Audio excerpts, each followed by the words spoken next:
আওয়ামী লীগের রাজনীতি নিয়ে নানা রকমের আলোচনা চলছে। আওয়ামী লীগ 1 ফেব্রুয়ারি থেকে নতুন কর্মসূচি ঘোষণা করেছে। তাদের ভেরিফাইড ফেসবুক পেজ থেকে এই কর্মসূচি ঘোষণা করা হয়েছে।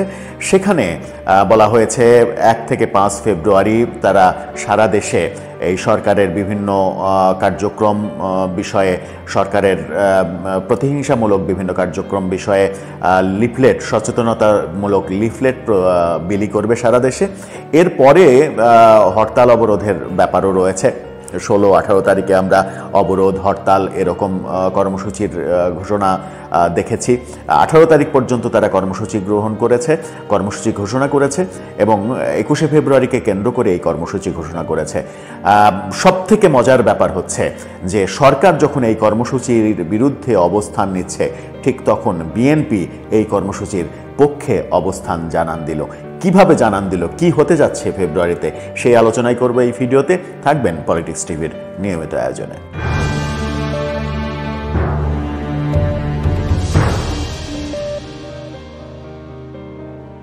বর্তমান অন্তর্বর্তীকালীন সরকারের প্রধান উপদেষ্টার যে প্রেস সচিব, তিনি ফেসবুকে এবং গণমাধ্যমে সংবাদ সম্মেলনে 2 জায়গাতে ঘোষণা দিয়েছেন আওয়ামী লীগকে তাদের কোনো কর্মসূচি গ্রহণ করতে দেয়া হবে না, কোনো কর্মসূচি তারা পালন করতে পারবে না যতক্ষণ পর্যন্ত না তারা জুলাই অভ্যুত্থানের জন্য, জুলাই হত্যাকাণ্ডের জন্য ক্ষমা চায়, ভুল স্বীকার করে এবং ক্ষমা চায়।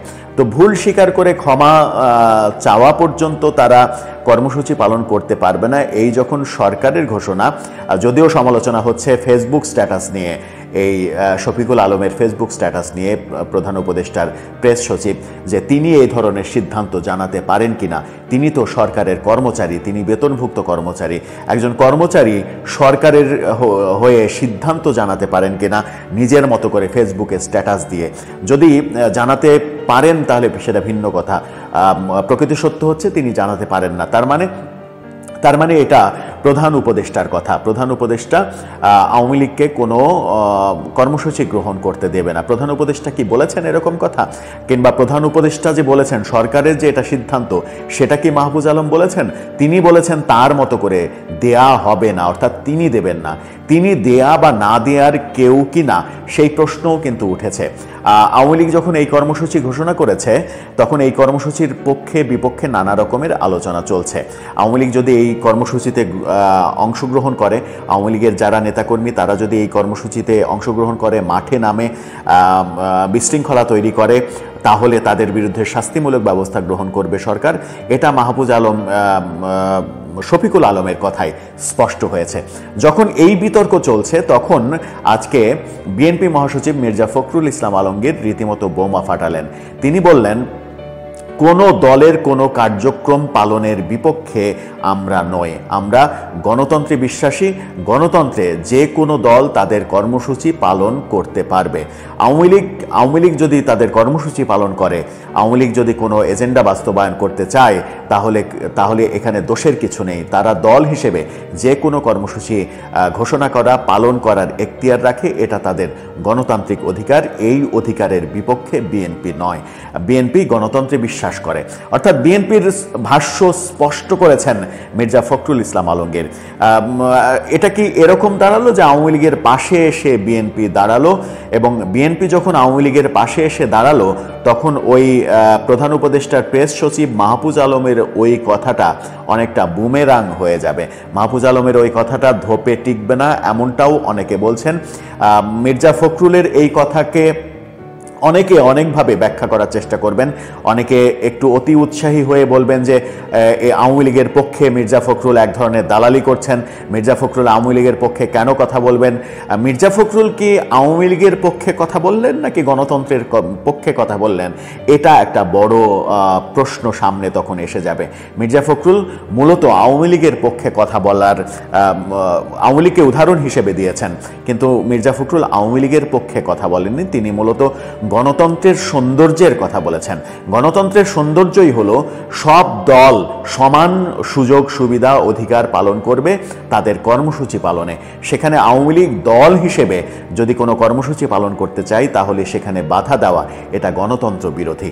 সরকার যদি বাধা দিতে চায় সরকার গণতন্ত্র বিরোধী হবে এবং ওই আওয়ামী লীগকে যে ফ্যাসিস্ট বলা হচ্ছে সেই ফ্যাসিস্ট কর্মকাণ্ড এই সরকারও করবে। এই সরকার নিশ্চয়ই ফ্যাসিস্ট কর্মকাণ্ড করার জন্য আসেনি, এমনটাই আলোচনা হচ্ছে, এমনটাই মোটা দাগে মির্জা ফখরুলের কথার বিশ্লেষণ করলে সেটাই দাঁড়ায়। মির্জা ফখরুল যখন এই মন্তব্য করলেন তখন আওয়ামী লীগ নিশ্চয়ই তাদের আন্দোলনে কর্মসূচিতে একটা জোর পাবে। আরেকটা গতকালকের ভিডিওতে আমরা বলেছিলাম যে আওয়ামী লীগ যখন ফেব্রুয়ারির কর্মসূচি পালন করার ঘোষণা দিল, গত পরশু এই ঘোষণা দিয়েছে আওয়ামী লীগ, গতকালকে আমরা বিএনপিকে ঘোষণা দিতে দেখেছি। বিএনপির স্থায়ী কমিটির সভায় সিদ্ধান্ত হয়েছে ফেব্রুয়ারিতে তারাও আন্দোলন করবে, দ্রব্যমূল্য নিয়ন্ত্রণ সহ সরকারের নির্বাচন কেন্দ্রিক, মূলত দ্রুত নির্বাচনের আন্দোলন করবে বিএনপি। অর্থাৎ ফেব্রুয়ারিতে আওয়ামী লীগও মাঠে থাকবে, বিএনপিও মাঠে থাকবে। এটা দুই দলের সমঝোতার প্রেক্ষিতে হচ্ছে কিনা। আবার আজকে মির্জা ফখরুল যখন বললেন আওয়ামী লীগের কর্মসূচিতে বাধা দেওয়ার এখতিয়ার গণতন্ত্রের কারণে, সেই কথার প্রেক্ষিতে এটা কি দাঁড়াচ্ছে যে বিএনপি আওয়ামী লীগের এক ধরনের সমঝোতা সত্যি সত্যি হয়ে গেছে? বিভিন্ন সূত্র, গতকালকের ভিডিওতেও বলেছি যে মধ্যপ্রাচ্যের একটা দেশে বিএনপি এবং আওয়ামী লীগের একটা বৈঠকের খবর কদিন থেকেই কানে ভাসছিল, বিভিন্ন দিকে আলোচনা হচ্ছিল যে তাদের মধ্যে একটা বৈঠক হবে, সেই বৈঠকে একটা সমঝোতা হবে। সেই সমঝোতা হচ্ছে ডক্টর ইউনূস সরকার যেভাবে ছাত্রদেরকে এবং জামাতকে নিয়ে রাজনীতি করার চেষ্টা করছে, এক ধরনের জামাতিকরণ করছে। যেমন রুহুল কবির রিজভী অভিযোগ করেছেন যে প্রশাসনের বিভিন্ন জায়গায় জামাতকে পুনর্বাসন করা হচ্ছে, জামাতি লোকজনকে দেয়া হচ্ছে, বিশ্ববিদ্যালয়গুলোতে জামাতি ভিসি প্রভিসি দেয়া হচ্ছে। এরকম অভিযোগ কিন্তু বিএনপির তরফ থেকে রুহুল কবির রিজভী করেছেন। অর্থাৎ জামাত, তিনি বলার চেষ্টা করেছেন যে 111কে সেনা সমর্থিত সরকার বলা হতো, এটাকে, এই সরকারকে জামাত সমর্থিত সরকার বলা হবে কিনা সেই প্রশ্ন করার সময় এসে গেছে। এই আলোচনা যখন হচ্ছে তখন বিএনপি আওয়ামী লীগের সমঝোতা হয়ে গেলে আশ্চর্য হবার কিছু থাকবে না, কারণ আমরাও অনেক আগে আভাস দিয়েছিলাম এমন একটা সময় হয়তো আসবে যে ইউনূস সরকারের বিরুদ্ধে বিএনপি এবং আওয়ামী লীগ একাট্টা হয়ে নামবে। এই ইউনূস সরকারের গতিবিধি খুব একটা পজিটিভ, রাজনীতির জন্য পজিটিভ মনে হচ্ছে না রাজনীতিবিদদের। সেরকম আলোচনার প্রেক্ষিতে এরকম ঘটনা ঘটতে পারে।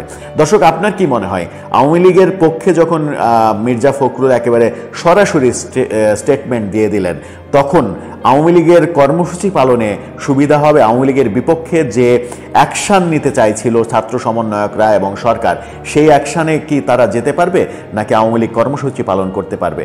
আপনার মতামত জানিয়ে লিখতে পারেন আমাদের কমেন্ট বক্সে।